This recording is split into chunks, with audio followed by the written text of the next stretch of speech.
आपण ऐकत आहात जगद्गुरु तत्वदर्शी संत रामपालजी महाराज यांच्याद्वारे लिखित पुस्तक जगण्याचा मार्ग।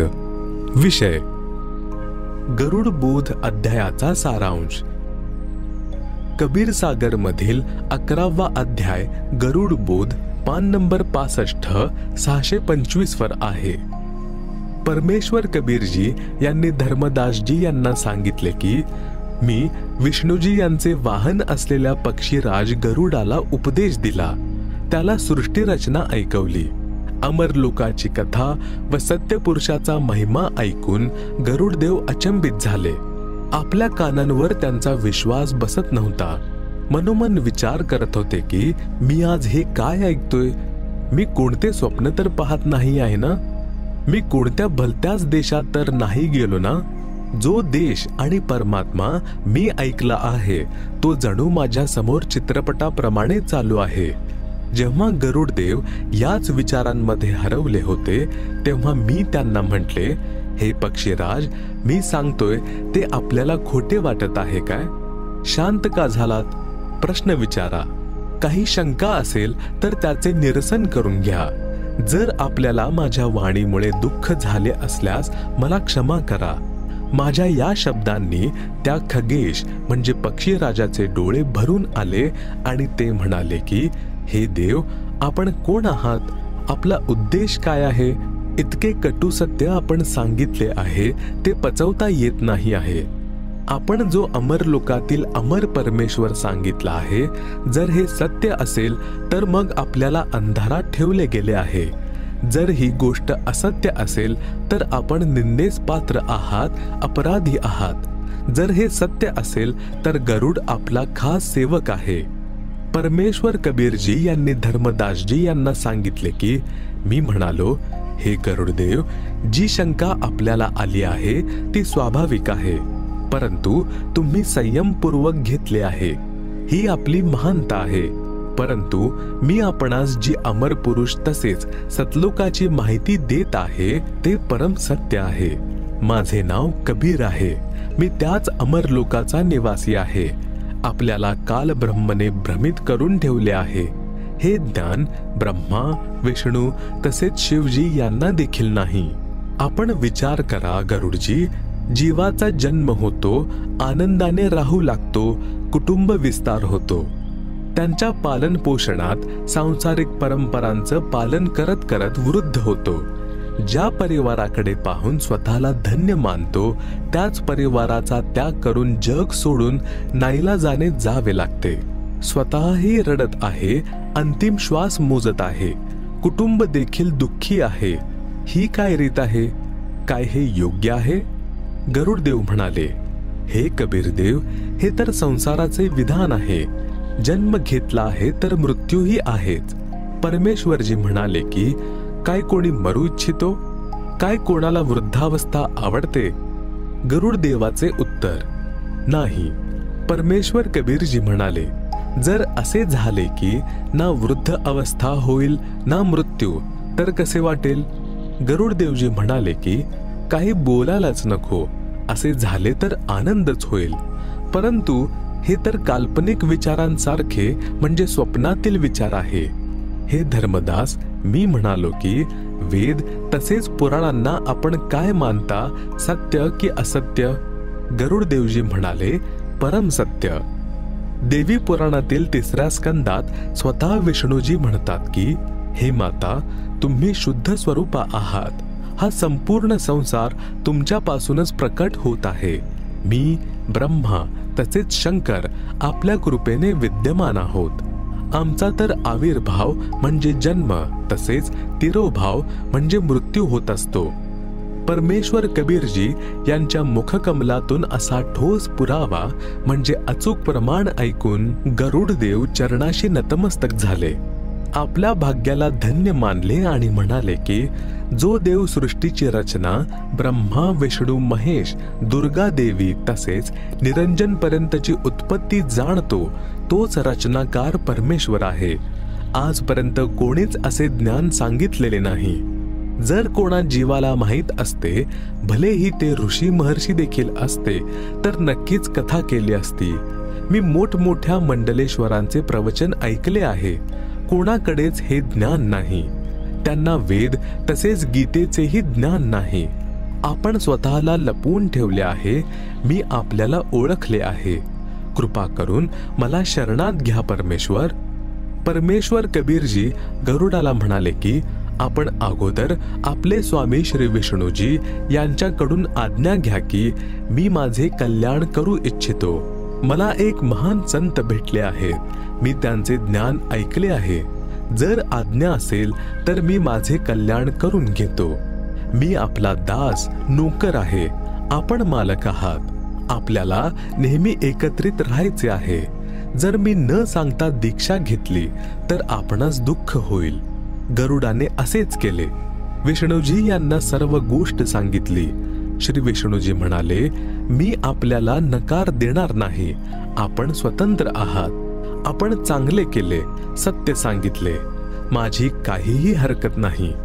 कबीर परमेश्वरजी यांनी म्हटले आहे की हे धर्मदास, मी गरुडाला प्रथम मंत्र दीक्षा 5 नामाची म्हणजे कमळांना उमलवणाऱ्या प्रत्येक देवाच्या साधनेचे नामाची दिली. गरुडदेव म्हणाले की हे गुरुदेव, हे मंत्र तर याच देवतांचे आहेत, अमर पुरुषाचा मंत्र तर नाही. परमेश्वर कबीरजी म्हणाले की हे यांच्या पूजेचे मंत्र नाहीत. हे या देवतांना आपल्या अनुकूल करून यांच्या जाळ्यातून सुटण्याची चावी आहे. यांचे वशीकरण मंत्र आहेत. जसे रेड्याला आकर्षित करण्यासाठी जर त्याला रेडा रेडा म्हणत राहिले तर तो आवाज देणाऱ्याकडे पाहतही नाही. जेव्हा त्याला वशीकरणाच्या नावाने बोलावले जाते हुर्र हुर्र, तर तो त्वरित कान टवकारतो. आवाज करणाऱ्याकडे धावत येतो. आवाज देणारा व्यक्ती त्याच्यापासून आपल्या म्हशीला गर्भधारण करवून घेतो. याच प्रकारे आपण जर श्री विष्णूजी यांच्या अन्य कोणत्या नावाचा जप करत राहाल तर ते लक्ष देणार नाही. जर आपण या मंत्राचा जप केला तर विष्णुदेवजी त्वरित प्रभावित होऊन साधकाला मदत करतात. या देवता 3ही लोकांच्या म्हणजे पृथ्वी, स्वर्ग तसेच पाताळ मुख्य देवता आहेत. या फक्त लिहिलेले कर्मसंस्कारच देऊ शकतात. या मंत्राच्या जपाने आपले पुण्य अधिक तसेच भक्तिधन जास्त संग्रहित होत जाते. त्याचे प्रतिफळ म्हणून या देवता साधकाला मदत करतात. या प्रकारे त्यांची साधना तसेच पूजा यातील फरक समजून घ्यायचा आहे. जसे आपल्याला आंबे खायचे आहेत तर प्रथम कष्ट, मेहनत, नोकरी करू, धन मिळेल तर आंबे खाण्यास मिळतील. नोकरी पूजा होत नाही, त्यावेळी आपला पूज्य आंबा असतो. पूज्यच्या प्राप्तीसाठी केलेला प्रयत्न नोकरी आहे. याचप्रमाणे आपले पूज्य परमेश्वर कबीरजी आहेत तसेच अमर लोक आहे. त्यासाठी आम्ही श्री ब्रह्मा, श्री विष्णू, श्री शिव, श्री गणेश तसेच श्री दुर्गाजी यांची मजुरी करतो, साधना करतो, पूजा परमेश्वर यांची करतो. गरुडजी खूप प्रसन्न झाले आणि या अमृत ज्ञानाच्या चर्चेसाठी श्री ब्रह्माजी यांना भेटले. त्यांना सांगितले की मी एका महर्षींकडून अद्भुत ज्ञान ऐकले आहे. मला त्यांचे ज्ञान सत्य वाटले. त्यांनी सांगितले की तुम्ही म्हणजे ब्रह्मा, विष्णू तसेच शिव नाशवंत आहात, पूर्ण ईश्वर नाहीत. तुम्ही केवळ भाग्यामध्ये लिहिलेलेच देऊ शकता. तुम्ही कोणाचे आयुष्य वाढवू शकत नाही. तुम्ही कोणाचे कर्म कमी जास्त करू शकत नाही. पूर्ण परमात्मा वेगळा आहे, अमर लोकामध्ये राहतो. तो पाप कर्म नष्ट करतो, तो मृत्यू टाळतो, आयुष्य वाढवतो. वेदांमध्ये प्रमाण सुद्धा सांगितले आहे. ऋग्वेद मंडल 10 सूक्त 161 मंत्र 2 मध्ये म्हटले आहे की रोग्याचा रोग वाढला असेल, तो मृत्यूला प्राप्त झाला असेल तरी देखील मी म्हणजे कबीर देव त्या भक्ताला मृत्यू देवतेपासून सोडवून आणून त्याला नवजीवन प्रदान करतो, त्याला पूर्ण आयुष्य जगण्यासाठी देतो. ऋग्वेद मंडल 10 सूक्त 161 मंत्र 5 मध्ये म्हटले आहे की हे पुनर्जन्म प्राप्त प्राण्या, तू माझी भक्ती करीत राहा. जर तुझे डोळे देखील नष्ट झाले तर तुझे डोळे निरोगी करेन, तुला भेटेन सुद्धा, म्हणजे मी तुला प्राप्त देखील होईल. ब्रह्माजी यांना वेद मंत्र कंठस्थ आहेत, लगेच समजून गेले. परंतु संसारात लोकवेदाच्या आधाराने ब्रह्माजी स्वतःला प्रजापिता म्हणजे सर्वांचा उत्पत्तीकर्ता मानत होते. वेद कंठस्थ म्हणजे पाठ करणे वेगळी गोष्ट आहे, वेद मंत्र समजणे विशेष ज्ञान आहे. मान सन्मानाच्या आहारी जाऊन ब्रह्माजी म्हणाले की वेदांचे ज्ञान माझ्या व्यतिरिक्त विश्वामध्ये कुणालाच नाही. तुम्ही या मंत्रांचा अर्थ चुकीचा लावला आहे. कबीर परमेश्वरजी अशा व्यक्तींविषयी म्हणाले आहेत की कबीर जान बूझ साची तजय करे झूठ से नेह, ताकि संगत हे प्रभु स्वप्न में भी ना देय. शब्दार्थ, कबीर परमेश्वरजी यांनी म्हटले आहे की जी व्यक्ती प्रमाण डोळ्यांनी पाहून सुद्धा असत्यालाच आधार मानतो त्या व्यक्तीशी तर परमात्मा स्वप्नात देखील भेटवू नका. तो एवढा दुष्ट आहे, त्याच्याशी ज्ञान चर्चा करणे निष्फळ आहे. ब्रह्माजी गरुडाचे वचन ऐकून अतिशय क्रोधित झाले आणि म्हणाले की तुझी पक्षाची बुद्धी आहे, तुला कोणी काही सांगितले त्याच्याच गोष्टींवर तू विश्वास करतोस, तुला स्वतःची अक्कल नाही.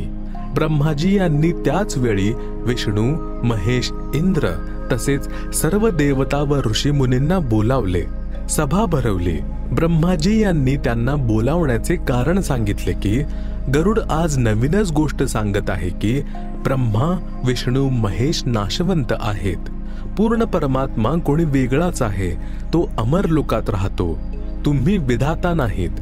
ही गोष्ट ऐकून श्री विष्णूजी तसेच श्री शिवजी अत्यंत क्रोधित झाले आणि गरुडाला ब्रह्माजी जसे बोलले होते तसे दोष काढून बरे वाईट बोलले.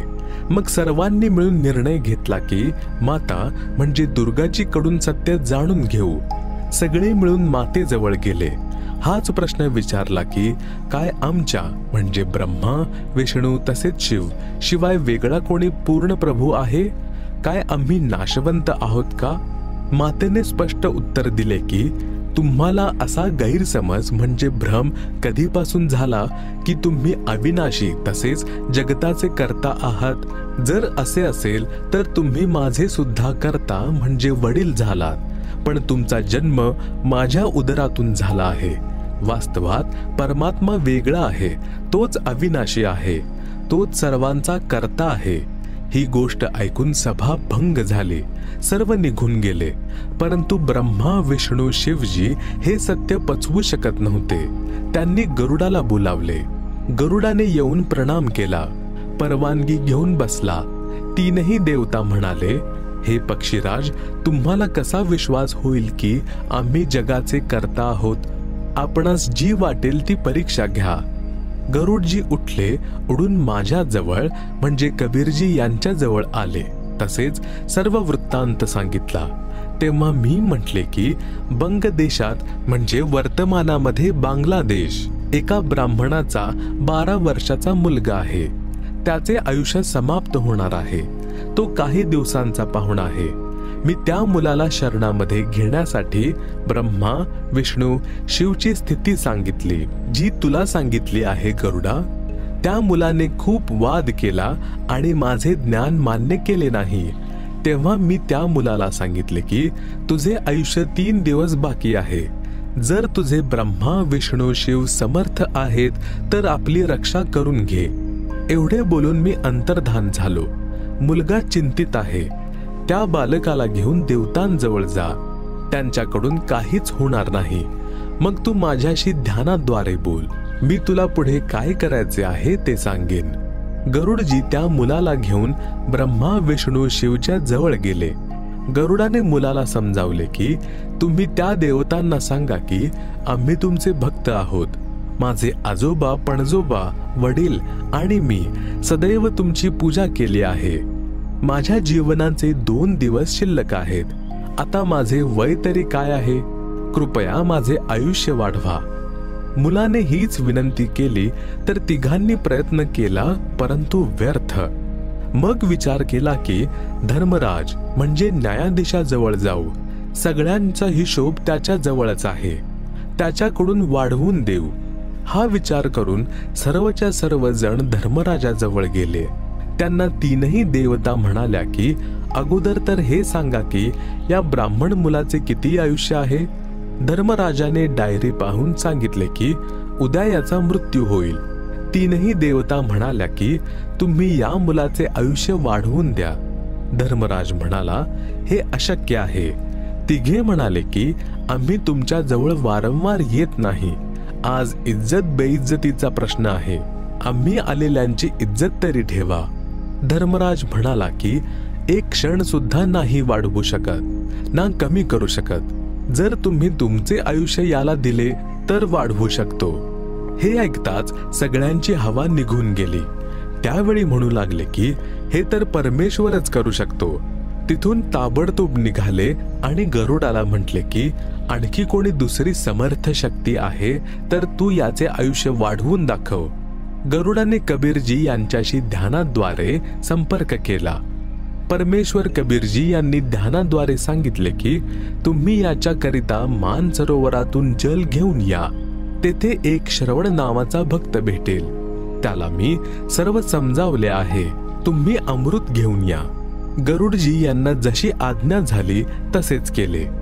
अमृत आणून त्या मुलाला पाजले. त्या मुलाजवळ मी गेलो. गरुडाने त्याला सर्व समजावले की अमृत तर बहाणा आहे.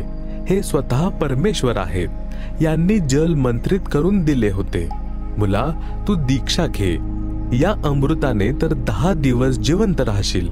मुलाने माझ्याकडून दीक्षा घेतली. जेव्हा बालक 15 दिवसापर्यंत मेले नाही तेव्हा गरुडाने तिघांना, ब्रह्मा, विष्णू आणि शिवजी यांना सांगितले की तो बालक जिवंत आहे. माझ्या गुरुजींकडून दीक्षा घेतली आहे. त्यांनी त्या मुलाला पूर्ण आयुष्य जगण्याचा आशीर्वाद दिला आहे.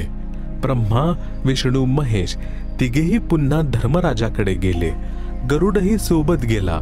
तीनही देवतांनी धर्मराजाला विचारले की तो बालक अजून जिवंत कसा आहे. त्याचा मृत्यू व्हायला हवा होता. धर्मराजाने त्याचे खाते पाहिले तर त्याचे दीर्घ आयुष्य लिहिलेले होते. धर्मराज म्हणाला की हे सर्व वरूनच होते. असे तर कधी कधीच होते. त्या परमेश्वराची लीला कोण ओळखू शकणार आहे. तीनही देवतांना आश्चर्य वाटले, परंतु अहंकारामुळे प्रत्यक्ष पाहून देखील सत्याला मानले नाही. आपला अहंभाव सोडला नाही. गरुडाचा विश्वास दृढ झाला. कबीर, राज तजना सहज है, सहज त्रिया का नेह. मान बड़ाई ईर्ष्या दुर्लभ तजना ये. शब्दार्थ, आध्यात्मिक ज्ञानाच्या अभावामुळे मनुष्याला काही असाध्य वाईट गोष्टी घेरतात. जसे मान सन्मान, ईर्ष्या. या दोन्ही म्हणजे सन्मानाच्या कारणाने मोठेपणा म्हणजेच मान बढाई तसेच ईर्ष्या अशा वाईट गोष्टी आहेत की यांच्या अभिमानाने आंधळा होऊन यांना सोडत नाही. राजपद सोडू शकतो, स्त्रीला सोडू शकतो, परंतु या दोन्हींना सोडणे कठीण आहे. या गरुड बोधाच्या शेवटी वासुकी नाग कन्याचे प्रकरण चुकीच्या पद्धतीने लिहिले आहे. यामध्ये गरुडाला गुरुपदावर रेखाटून ठेवले आहे. ते असे नाही. जे काही केले परमेश्वर कबीरजी यांनी केले आहे. आता ऐका काही अमृतवाणी गरुड बोधातून. धर्मदास वचन. धर्मदास बिनती करे, सुनहु जगत आधार. गरुड बोध भेद सब, अब कहो तत्व विचार. शब्दार्थ, धर्मदासजी यांनी परमेश्वर कबीरजी यांना गरुड देवजींच्या विषयी ज्ञान जाणून घेण्याच्या इच्छेने विनंती केली की हे संसाराचा सांभाळ करणारे परमात्मा, मला गरुड देव पक्षाच्या विषयी यथार्थ ज्ञान सांगण्याची कृपा करावी. सद्गुरु वचन म्हणजे कबीर वचन. प्रथम गरुड सो भेट जब भयऊ, सत साहब मैं बोल सुनाऊ. धर्मदास सुनो कहू बुझाई, जेही विधी गरुड को समझाई. शब्दार्थ, कबीर परमेश्वर जी यांनी धर्मदासजी यांना सांगितले की जेव्हा मी प्रथमतः गरुडास भेटलो तेव्हा मी सत साहेब बोललो. हे धर्मदास ऐक, ज्या पद्धतीने गरुडास समजावले तोच विधी सांगतो. गरुड वचन. सुना बचन सत साहब जबही, गरुड़ प्रणाम किया तबही, शीश निवाय तिन पूछा चाहिए, हो तुम कौन कहां से आए. शब्दार्थ, जेव्हा गरुड पक्षाने सतसाहेब वचन ऐकले त्याच वेळी प्रणाम केला. मान खाली घालून विचारले की आपण कोण आहात, कोठून आले आहात. ज्ञानी म्हणजे कबीर वचन. कहाँ कबीर है नाम हमारा, तत्व ज्ञान देने आए संसारा. सत्य पुरुष है कुल का दाता, हम वाका सब भेद बताता. सत्य लोक से हम चली आए, जीव छुड़ावन जग में प्रकटाए. शब्दार्थ, कबीरजी म्हणाले की मी गरुडास सांगितले की माझे नाव कबीर आहे. संपूर्ण विश्वाला तत्वज्ञान म्हणजे यथार्थ आध्यात्म ज्ञान देण्यास आलो आहे. मी सत्यलोक म्हणजे सनातन परम धामामधून निघून आलो आहे. काल याच्या जाळ्यातून जीवांना सोडवण्यासाठी जगात प्रकट झालो आहे. सत्यपुरुष कुळाचा मालक आहे, सर्वांचे पोषण करणारा आहे, सर्वांचा दाता आहे. मी त्याचा संपूर्ण भेद सांगतो. गरुड वचन. सुनत बचन अचंभो माना, सत्य पुरुष है कौन भगवाना. प्रत्यक्ष देव श्री विष्णु कहावै, दश अवतार धरी धरी जावे. शब्दार्थ, कबीरजी यांनी सांगितले की गरुडाने सतसाहेब ऐकले तर आश्चर्यचकित झाला आणि विचारले की हे कोण परमात्मा आहेत. आध्यात्मिक ज्ञानाने स्पष्ट आहे की श्री विष्णू परमात्मा आहेत. तेच 10 अवतार धारण करून पृथ्वीवर येतात. ज्ञानी म्हणजे कबीर वचन. तब हम कहया सुनो गरुड़ सुजाना, परम पुरुष है पुरुष पुराना. वह कबहू ना मरता भाई, वह गर्भ से देह धरता नाही. कोटि मरे विष्णु भगवाना, क्या गरुड़ तुम नहीं जाना. जाका ज्ञान वेद बतलावे, वेद ज्ञान कोई समझ न पावे. जिसने किन्हा सकल विस्तारा, ब्रह्मा विष्णु महादेव का सिरजनहारा. जुनी संकट वह नहीं आवे, वह तो साहेब अक्षय कहावे. शब्दार्थ, कबीरजी यांनी म्हटले की हे सज्जन गरुड ऐक. हे सत्यपुरुष म्हणजे परमपुरुष आदी परमात्मा आहेत, म्हणजे अविनाशी भगवान आहेत. ते कधीच मरत नाहीत व गर्भातून जन्म घेत नाहीत. हे गरुड, काय आपणास माहित नाही की करोडो विष्णू मरण पावले आहेत. ज्या परम अक्षर पुरुषाचे ज्ञान वेदांमध्ये सांगितले आहे ते वेदांचे ज्ञान कोणी व्यवस्थित समजू शकले नाही. ज्याने सर्व ब्रह्मांडांचा विस्तार केला आहे, ज्याने ब्रह्मा विष्णू तसेच शिवची उत्पत्ती केली आहे, तो परमात्मा 84 लाख योनींच्या संकटात येत नाही. तो तर अविनाशी म्हटला जातो. गरुड वचन. राम रूप धरी विष्णु आया, जिन लंका का मारा राया. पूर्ण ब्रह्म है विष्णु अविनाशी, है बंदी छोड़ सब सुख राशि. 33 कोटि देवतन की बंद छुड़ाई, पूर्ण प्रभु है राम राई. शब्दार्थ, गरुड म्हणाला की विष्णुजी यांनी रामाचा अवतार धारण करून श्रीलंकेचा राजा रावणाला मारले होते. श्री विष्णुजी अविनाशी पूर्ण ब्रह्म आहेत. 33 करोड देवतांना राजा रावणाच्या कैदेतून सोडवले. ते सर्व सुखांची खाण बंदी छोड आहेत. श्री राम राजा पूर्ण परमात्मा आहे. ज्ञानी म्हणजे कबीर वचन. तुम गरुड़ कैसे कहो अविनाशी, सत्य पुरुष बिन कटे ना काल की फांसी. जा दिन लंक में करी चढ़ाई, नाग फांस से बंधे रघुराई. सेना सहित राम बंधाई, तब तुम नाग जा मारे भाई. तब तेरे विष्णु बंधन से छूटे, याकू पुजे भाग जाके फूटे. कबीर ऐसी माया अटपटी, सब घट आन अड़ी. किस किस को समझाऊं, कुए भांग पडी. शब्दार्थ, कबीरजी यांनी म्हटले की हे गरुडदेव, आपण श्री विष्णुजी यांना कसे अविनाशी म्हणता. सत्यपुरुषाशिवाय काल याचा फास म्हणजे कर्मबंधन समाप्त होऊ शकत नाही. हे गरुड, आठव, ज्यावेळी श्री रामचंद्रजी यांनी श्रीलंकेवर आक्रमण केले होते, युद्धाच्या दरम्यान श्री राम तसेच त्यांची सर्व सेना नागफासात बांधली गेली होती. तू श्रीराम तसेच सर्व सेनेला नागफास कापून मुक्त केले होते. तेव्हा तुझे विष्णू बंधनातून मुक्त झाले होते. श्रीराम व सेनेसाठी तर आपण बंदीछोड झालात. जो श्री विष्णूस इष्ट रूपात पूजतो आहे त्याचे भाग्य फुटले आहे, म्हणजे कमनशिबी आहे.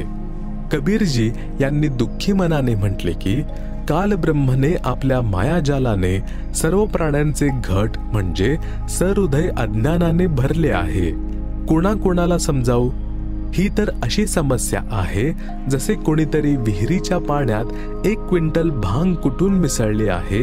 जीही व्यक्ती त्या विहिरीतील पाणी पेईल त्याला देखील नशा होईल. जेवढ्याही व्यक्ती ती भांग पिऊन नशेत असतात त्या सर्वांची एक साखळी लडखडणारी चाल बोबडी बोली असते. हीच स्थिती कालब्रह्मद्वारे भ्रमित प्राण्यांची आहे. ते सर्व हेच म्हणत आहेत की श्री विष्णू, श्री शिव तसेच श्री ब्रह्मा अविनाशी प्रभू आहेत. सर्वांचे उत्पत्ती, स्थिती तसेच संहार करता आहेत. या तिघांच्या व्यतिरिक्त अन्य कोणी परमात्माच नाही. गरुड वचन. ज्ञानी गरुड है दास तुम्हारा, तुम बिन नहीं जीव निस्तारा. इतना कह गरुड चरण लिपटाया, शरण ले वो अविगत राया. कबहू ना छोड़ू तुम्हारा शरणा, तुम साहब हो तारण तरना. पत्थर बुद्धि पर पड़े है ज्ञानी, हो तुम पूर्ण ब्रह्म लिया हम जानी. शब्दार्थ. गरुडजी कबीरजी यांना म्हणाले आहेत की हे विद्वान कबीरजी, मी गरुड आपला गुलाम आहे. आपल्याशिवाय जीवाचे कल्याण शक्य नाही.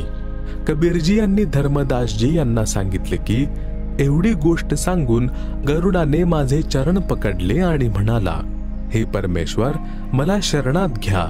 मी कधी आपली शरण सोडणार नाही. आपण वास्तवात तारणहार म्हणजे पूर्ण मोक्ष करणारे आहात. हे ज्ञानी कबीरजी, आम्हा जीवांच्या बुद्धीवर अज्ञानाचे दगड पडले आहेत. आता मला ज्ञान झाले आहे की आपणच पूर्ण ब्रह्म आहात. ज्ञानी म्हणजे कबीर वचन. तब हम गरुड़ को 5 नाम सुनाया, तब वाकु संशय आया. यह तो पूजा देवतन की दाता, यासे कैसे मोक्ष विधाता. तुम तो कहो दूसरा अविनाशी, वासे कटे काल की फांसी. नायब से कैसे साहेब डरही, कैसे में भव सागर तिरही. शब्दार्थ. कबीर परमेश्वर जी यांनी धर्मदासजी यांना सांगितले की गरुडाच्या प्रार्थनेमुळे मी त्यास 5 नामांचा दीक्षा मंत्र दिला, जो शरीरात बनलेल्या कमळांमधील प्रकट देवता व देवी दुर्गेच्या साधनेचा आहे. तेव्हा गरुडाला शंका झाली की हे प्रभू, आपण तर हे मंत्र देवतांच्या पूजेचे दिले आहेत. आपण तर सांगितले आहे की यांच्यापेक्षा वास्तविक अविनाशी सत्यपुरुष दुसरा आहे. तो काल याच्या बंधनातून मुक्त करतो. या देवतांच्या पूजेने कसा पूर्ण मोक्ष होऊ शकेल. हे तर नायब म्हणजेच छोटे देव आहेत. यांचा साहेब म्हणजे मालक काल प्रभू आहे. नायब म्हणजे कनिष्ठ देवतेची, साहेब म्हणजे मालक कशी भीती बाळगेल. म्हणजे या देवतांच्या भक्तीने काल याच्या जाळ्यातून कशी सुटका होईल. ज्ञानी म्हणजे कबीर वचन. साधना को पूजा मत जानो, साधना को मजदूरी मानो. जो कोई आम्र फल खानो चाहे, पहले बहुते मेहनत करावे. धन होवे फल आम्र खावे, आम्र फल इष्ट कहावे.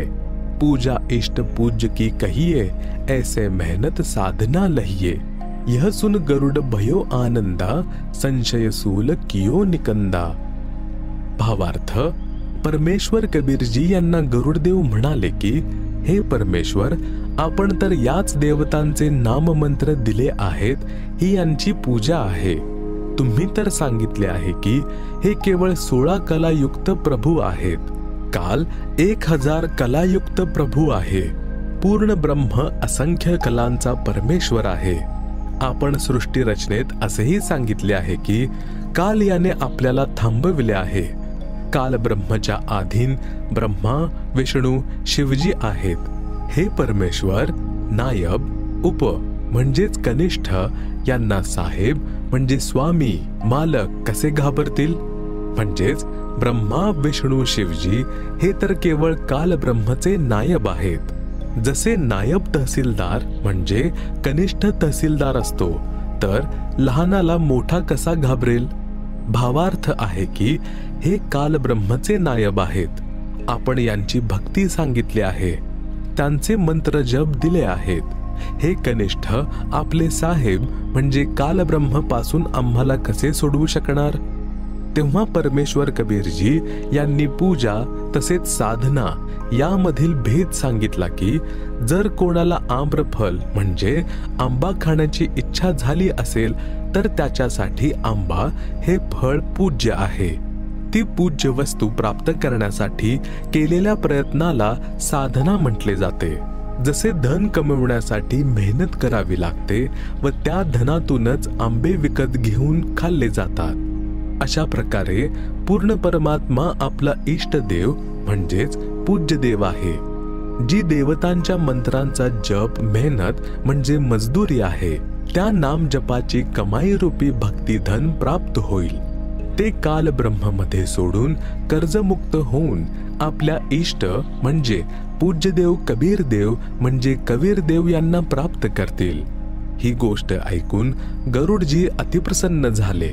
तसेच गुरुचे पूर्ण गुरु असण्याची देखील खात्री मिळाली की पूर्ण गुरुच शंकांचे निरसन करू शकतात आणि दीक्षा प्राप्त केली. गरुडाला त्रेतायुगात शरणी घेतले होते. श्री विष्णूजी यांचे वाहन असल्या कारणाने तसेच वेळोवेळी त्यांचा महिमा ऐकल्यामुळे तसेच श्री विष्णूजी यांचे काही चमत्कार पाहून गरुडाची गुरुजी यांच्यावरील आस्था कमी झाली होती, परंतु गुरुद्रोहित झाला नाही. मग कोणत्या तरी जन्मात मानव शरीर प्राप्त करेल तेव्हा परमेश्वर कबीरजी गरुडजींच्या आत्म्याला आपल्या शरणी घेऊन मुक्त करतील. दीक्षेनंतर गरुडजींनी ब्रह्मा विष्णू तसेच शिवजी यांच्याशी ज्ञान चर्चा करण्याचा विचार केला. गरुडजी तिथून निघून ब्रह्माजी यांच्याकडे गेले. त्यांच्याशी ज्ञान चर्चा केली. गरुड वचन ब्रह्माच्या प्रती. ब्रह्मा कहा तुम कैसे आए, कहो गरुड मोहे अर्थाय. तब हम कहा सुनो निरंजन पूता, आया तुम्हें जगावन सूता. जन्म मरण एक झंझट भारी, पूर्ण मोक्ष कराओ त्रिपुरारी. शब्दार्थ: परमेश्वर कबीरजी यांच्याकडून दीक्षा घेतल्यानंतर तसेच संसाराच्या उत्पत्तीची कथा ऐकून गरुडजी यांना पूर्ण विश्वास झाला की जे ज्ञान पुराण व वेदांमध्ये आहे ते ज्ञान कबीरजी यांच्या ज्ञानाशी मिळते, तर जे अन्य ज्ञान आहे ते चुकीचे होऊ शकत नाही. सृष्टीच्या उत्पत्तीचे ज्ञान उत्पत्ती करता म्हणजे परमेश्वरा व्यतिरिक्त कोणीच सांगू शकत नाही. हे ऋषी नाही परमेश्वर आहेत. हा विचार करून गरुडजी श्री ब्रह्माजी यांच्या लोकात गेले, कारण की ब्रह्माजी यांना वेदांचा ज्ञाता मानले जाते. ब्रह्माने गरुडाच्या येण्याचे कारण जाणू इच्छिले की गरुड कसे येणे केले. गरुडाने कारण सांगत म्हणाले की हे ज्योतिनिरंजन पुत्र म्हणजे ब्रह्मा, ऐका माझ्या येण्याचे कारण. मी आपणास अज्ञान अंधकारात झोपलेल्यास तत्वज्ञानाद्वारे जागे करण्यासाठी म्हणजे सावध करण्यासाठी आलो आहे. जन्म मरणाचे भारी संकट आहे. आपण आपला पूर्ण मोक्ष करवून घ्या. ब्रह्मावचन: हमरा कोई नहीं जन्मदाता, केवल एक हमारी माता. पिता हमारा निराकर जानी, हम है पूर्ण सारंग पानी. हमरा मरण कबहू नहीं होवे, कौन अज्ञान में पक्षी सोवे.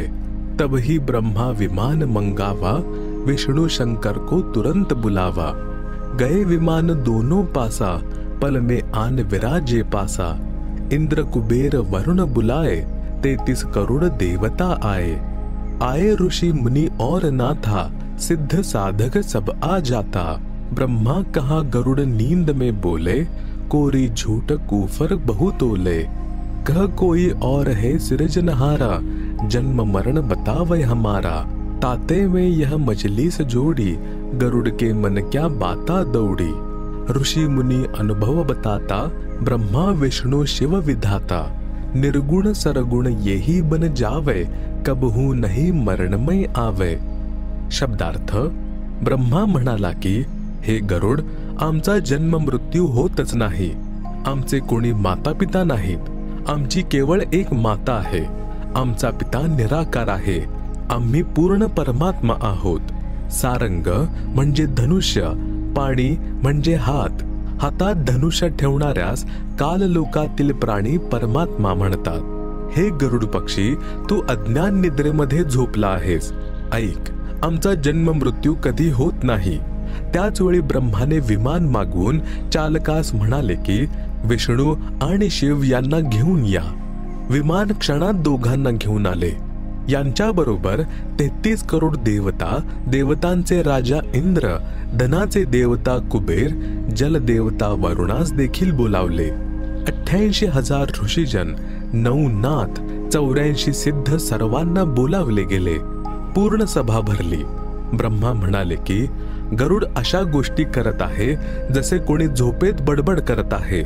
सर्व काही खोटे सांगत आहे. म्हणत आहे की तुम्ही ब्रह्मा, विष्णू तसेच शिव यांचा जन्म मृत्यू होतो. तुमच्या व्यतिरिक्त अन्य कोणी सृष्टीची रचना करणारा परमात्मा आहे. याकरिता आम्ही ही सभा बोलावली आहे की गरुडाच्या मनात या कशा गोष्टी येत आहेत.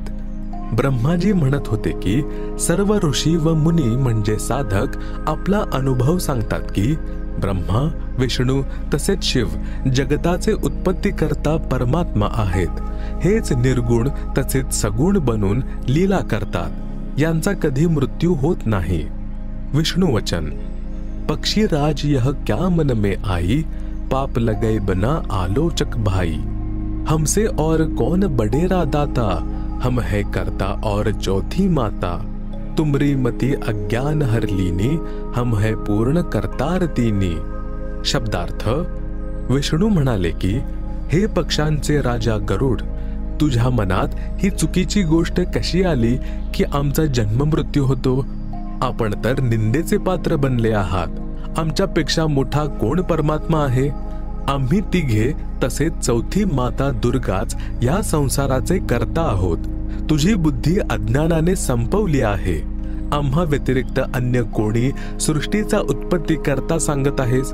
आम्ही तिघे पूर्ण करतार म्हणजे पूर्ण परमात्मा आहोत. सृष्टीचे उत्पत्ती करता आहोत. महादेव वचन, कह महादेव पक्षी है भोला, हृदय ज्ञान इन नहीं तोला. ब्रह्मा बनावे विष्णु पाले, हम सबका का करते काले. और बता गरुड़ अज्ञानी, ऋषि बतावे तुम नहीं मानी. चलो माता से पूछे बाता, निर्णय करो कौन है विधाता. सबने कहा सही है बानी, निर्णय करेगी माता रानी. सब उठ गए माता पासा, आपन समस्या करी प्रकाशा. शब्दार्थ, महादेव म्हणजे शिवजी म्हणाले की हा पक्षी भोळा आहे. याने आपल्या ज्ञानाची पडताळणी न करताच बोलत आहे. ब्रह्मा जीवांची उत्पत्ती करतो, विष्णू पालन करतो, मी संहार करतो. हे अज्ञानी गरुड, तू सांग अजून कोण समर्थ प्रभू आहे. श्री शिवजी उपस्थित सभेत म्हणाले की चला माता दुर्गाजी यांच्याकडून जाणूयात की पूर्ण परमात्मा कोण आहे. निर्णय करून सांगा. शिवजी यांच्या मताला सर्वांनी दुजोरा दिला. म्हणाले की तुमचे म्हणणे बरोबर आहे. माता राणी निर्णय करतील. सभेतील उपस्थित सर्व उठून माता देवी जवळ गेले व आपली समस्या सांगितली. माता वचन, कहा माता गरुड़ बताओ, और करता है कौन समझाओ. शब्दार्थ, माता देवीने गरुडालाच प्रश्न केला की तूच सांग संसाराचा विधाता म्हणजे उत्पत्ती करणारा यांच्यापेक्षा वेगळा कोण आहे. गरुड़ वचन, मात तुम जानत हो सारी, सच बता कहे न्याकारी. सभा में झूठी बात बनावे, वाका वंश समूला जावे. मैं सुना और आंखों देखा, करता अविगत अलग विशेषा. जहां से जन्म हुआ तुम्हारा, वह है सबका सर्जनहारा. वेद जाका नितगुण गावे, केवल वही एक अमर बतावे. मरहे ब्रह्मा विष्णु नरेशा, मरहे सब शंकर शेषा. अमर पुरुष सतपुर रहता, अपने मुख सत्य ज्ञान वह कहता. वेद कहे वह पृथ्वी पर आवे, भूले जीवन को ज्ञान बतलावे. क्या ये झूठे शास्त्र सारे, तुम व्यर्थ बन बैठे सृजनहारे। मान बढ़ाई छोड़ो भाई, ताकि भक्ति करे अमरापुर जाई। माता कहना साची बाता, बताओ देवी है कौन विधाता। शब्दार्थ, गरुड म्हणाला, हे माता, आपणा सर्व ज्ञान आहे, न्यायाधीशाने सत्यवचन बोलावयास हवे। जर न्यायाधीश सभेत खोटे बोलत असेल तर परमात्मा यांचे असे विधान आहे की त्याचा वंश नष्ट होतो। गरुडाने पुढे म्हटले की, हे माता, ज्या परमेश्वराने आपली ही उत्पत्ती केली आहे तो सर्वांचा उत्पत्ती करता आहे। मी डोळ्यांनी पाहिले आणि तत्वदर्शी संत यांच्याकडून ऐकले आहे। तो करता दिव्य, अविगत, विशेष आहे। तो भिन्न आहे। अविगतचा अर्थ ज्याचा भेद गुप्त असतो। वेदांमध्ये त्यांचा महिमा विस्तृत वर्णिलेला आहे। वेदांमध्ये सांगितले आहे की फक्त तेच एक अविनाशी आहेत। ब्रह्मा, विष्णू तसेच शिव यांचा मृत्यू होईल। अविनाशी परमात्मा तर सतलोकात म्हणजे ऋतधामात राहतात। तेच पृथ्वीवर प्रकट होऊन यथार्थ आध्यात्मिक ज्ञान आपल्या मुखातून बोललेल्या वाणीमध्ये सांगतात। अज्ञानामुळे सत्यभक्तीच्या मार्गावरून भटकलेल्या चांगल्या साधकांना सत्य मार्गाचे ज्ञान करवतात। हे सर्व वेदांमध्ये प्रमाण आहे। काय हे सर्व शास्त्र खोटे आहेत? हे तीनही देवतांनो, आपण फुकट सृजनहार बनून बसले आहात।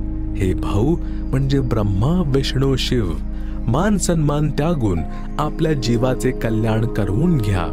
त्या पूर्ण परमात्मा यांची भक्ती करा। गरुडाने मातेकडे चेहरा करून प्रार्थना केली की, हे माता, सत्य सांगा, कोण आहे संसाराचा उत्पत्ती करता? माता म्हणजे दुर्गा वचन। माता कह सुनो रे पूता, तुम जोगी तीनों अवधूता। भक्ति करी ना मालिक पाए, अपने को तुम अमर बताए। वह करता है सबसे न्यारा, हम तुम सबका सृजनहारा। गरुड़ कहता है सच्ची बानी, ऐसे बचन कहा माता रानी। सब उठ गए अपने अस्थाना, साच बचन कहूं नहीं माना। शब्दार्थ, माता देवी दुर्गा, ब्रह्मा, विष्णू व शिव यांना म्हणाल्या की, हे पुत्रांनो, ऐका, तुम्ही तिघेही स्वतः साधक आहात। सत्यभक्ती केली नाही, स्वतःला अमर सांगत आहात, कारण तुम्हाला परमात्मा भेटलेच नाहीत। तो सृष्टीचा उत्पत्ती करता तर सर्वांपेक्षा वेगळा आहे। त्यांनीच तुमच्या व आमच्या जीवांच्या आत्म्यांची उत्पत्ती केली आहे। मातेने जेव्हा ही गोष्ट सांगितली तर सभेतील सर्व सदस्य ब्रह्मा, विष्णू, महेश उठून आपापल्या स्थानांवर निघून गेले, परंतु मातेने सांगितलेले ही सत्य मानले नाही। गरुड वचन, ब्रह्मा विष्णु मोहे बुलाया, महादेव भी वहां बैठ पाया। तीनों कहे कोई दो प्रमाणा, तब हम तोहे साचा जाना। मैं कहाँ गूंगा गुड़ खावे, दूजे को स्वाद क्या बतलावे। मैं जात हूँ सतगुरु पासा, ला प्रमाण करो भ्रम विनाशा। त्रिदेव कहे लो परीक्षा हमारी, पूर्ण करे तेरी आशा सारी। हम ही मारे हम ही बचावे, हम रहत सदा निर्दावे। गरुड़ कहा हम करे परीक्षा, तुम पूर्ण तो लू तुम्हारी दीक्षा। उड़ा वहां से गुरु पासे आया, सब वृत्तांत कह सुनाया।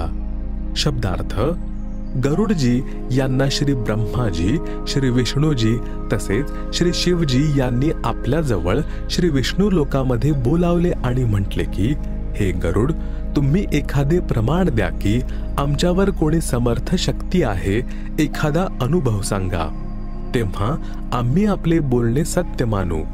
गरुडजी यांनी उत्तर दिले की, जसे मुका व्यक्ती गूळ खाऊन इतरांना त्याचा स्वाद सांगू शकत नाही, तो त्याचा आनंद स्वतःच अनुभवतो, प्रसन्न चित्त दिसतो। याच प्रकारे मी माझा अनुभव आपल्या सोबत वाटू शकत नाही। मी सद्गुरूंकडून सत्य आध्यात्मिक ज्ञान ऐकले आहे, तसेच पूर्ण परमात्मा यांना डोळ्याने पाहिले आहे। आपणास तर सद्गुरूच परमात्मा यांचे दर्शन करवू शकतात। मी माझ्या सद्गुरूजी यांच्याकडे जातो। आपल्याला विश्वास होण्यासाठी काही प्रमाण घेऊन येईल, ज्यामुळे आपल्या शंकेचे समाधान होऊ शकेल. तीनही देवता म्हणाले की तू आमची परीक्षा घेऊन बघ. आम्ही तुझी सर्व मनोकामना पूर्ण करून देऊ. आम्हीच उत्पन्न करतो, आम्हीच पालन करतो, आम्हीच मारतो, आम्हीच मृत्यूपासून वाचवतो. आम्ही तिघेही पूर्ण स्वतंत्र आहोत. आम्ही जे पाहिजे ते करू शकतो. गरुडजी म्हणाले की मी आपली परीक्षा घेईल. जर आपण पूर्ण परमात्मा सिद्ध झाले तर मी आपला शिष्य बनेल. गरुड तेथून उडून सद्गुरु कबीरजी यांच्या जवळ आले. कबीरजी त्यावेळी जोगजीत नावाने प्रकट होते. जोगजीतजी म्हणजे कबीरजी यांना सर्व वृत्तांत सांगितला. सद्गुरु म्हणजे कबीर वचन. गरुड सुनो बंग देश को जाओ, बालक मरेगा कहो उसे बचाओ. दीन दीन की आयु शेषा, करो जीवित ब्रह्मा विष्णु महेशा. फिर हम पास आना भाई, हम बालक को देवे जिवाई. बंग देश में गरुड़ गयो, बालक लिया साथ. त्रिदेवा से अर्ज करी, जीवन दे बालक करो सुनाथ. शब्दार्थ, कबीरजी म्हणाले की हे गरुड, आपण बंग देशात म्हणजे सध्याचा बांगलादेशात जावे. तेथे एका मुलाचे 3 दिवसाचे आयुष्य शिल्लक आहे. त्याचा मृत्यू होईल. त्या मुलाला ब्रह्मा विष्णू महेश यांच्याकडे घेऊन जा. त्यांना म्हणावे की या मुलास जिवंत करा. त्यांच्याकडून जिवंत होणार नाही. नंतर माझ्याकडे मुलास घेऊन या, मी जिवंत करेल. गरुडजी आपल्या सद्गुरूंच्या आदेशानुसार बांगलादेशातून मुलाला सोबत घेऊन तीनही देवतांकडे गेले आणि विनंती केली की या मुलाचे आयुष्य वाढवून जीवनदान द्या. तेव्हा मी मानेल की आपण समर्थ परमात्मा आहात. त्रिदेव वचन. धर्मराज पर है लेखा सारा, बासे जाने सब विचारा. गरुड़ और बालक सारे, गए धर्मराज दरबारे. धर्मराज से आयु जानी, दिन 3 शेष बखानी. या की आयु बढ़े नाही, मृत्यु अति नियड़े आई. त्रिदेव कहम आए राखो लाजा, हम क्या मुख दिखावे धर्मराजा. धर्म कह आपन आयु दे भाई, तो बालक की आयु बढ़ जाई. चले तीनों न नहीं पार बसाई, बने बैठे थे समर्थ राई. सुन गरुड़ यह सत्य है भाई, आई मृत्यू न टाली जाई. शब्दार्थ, तीनही देवता म्हणाले की धर्मराजाकडे सर्व जीवांच्या जन्म मृत्यूची नोंद आहे. त्यांच्याशी चर्चा करूया. गरुड, मुलगा व तीनही देवता धर्मराज म्हणजे कालब्रह्मचा न्यायाधीश याच्या दरबारात गेले आणि मुलाचे आयुष्य किती शिल्लक आहे हे माहित केले तर 3 दिवसांचे आयुष्य शिल्लक आहे असे समजले. धर्मराजाने सांगितले की याचा मृत्यू अत्यंत समीप आहे, आयुष्य वाढू शकत नाही. तीनही देवता धर्मराजाला म्हणाले की हे धर्मराज, आम्ही आपल्या दरबारात आलो आहे, आमची इज्जत ठेवा. या मुलाचे आयुष्य वाढवा. या संसारात कशी इज्जत मिळेल? धर्मराज म्हणाले की आपल्यापैकी कोणीही आपले आयुष्य दिले तर आपला मृत्यू होईल, मुलाचे आयुष्य वाढेल. गरुडाने सांगितले की ही गोष्ट ऐकताच तिघेही उठून निघून गेले. जे स्वयंभू समर्थ बनून बसलेले होते तिघेही असे सांगत निघून गेले की हे गरुड, हे सत्य आहे की ज्याचा मृत्यू येतो त्यास टाळले जाऊ शकत नाही. गरुड वचन. समर्थ में गुण ऐसा बताया, आयु बढ़ावे और अमर करवाया. अब मैं जाऊं समर्थ पासा, बालक बचने की पूरी आशा. गया गरुड़ कबीर की शरणा, दया करो हो साहेब जरणा. शब्दार्थ, गरुड म्हणाला की समर्थामध्ये ही शक्ती सांगितली आहे की साधकाचे आयुष्य वाढवतो, तसेच जन्म मृत्यू कायमचे समाप्त करून अमर करतो. आता मी समर्थ परमेश्वर यांच्या जवळ जातो.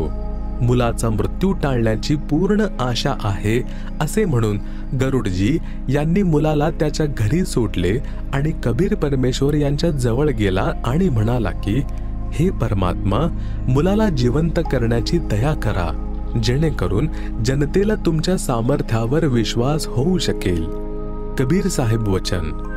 सुनो गरुड एक अमर बानी, यह अमृतले बालक पिलानी. जीवे बालक उमर बढ़ जावे, जग बिचारे बालक निर्दावे. बालक लाना मेरे पासा, नाम दान कर काल विनाशा. जैसा कहा गरुड़ ने किन्हा, बालक कूजा अमृत दीना. ले बालक तुरंत ही आए, सदगुरु से दीक्षा पाए. आशीर्वाद दिया सदगुरु स्वामी, दया करी प्रभु अंतर्यामी. बदला धर्मराज का लेखा, ब्रह्मा विष्णु शिव आंखों देखा. गए फिर धर्मराज दरबारा, लेखा फिर दिखाऊं तुम्हारा. धर्मराज जब खाता खोला, अचर्ज देख मुख से बोला.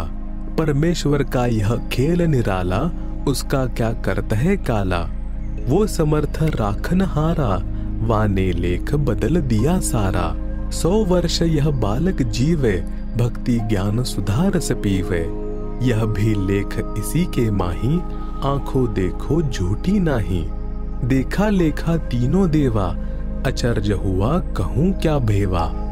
बोले ब्रह्मा विष्णु महेशा, परम पुरुष है कोई विशेषा. जो चाहे वह मालिक करसी, वाकी शरण फिर कैसे मरसी.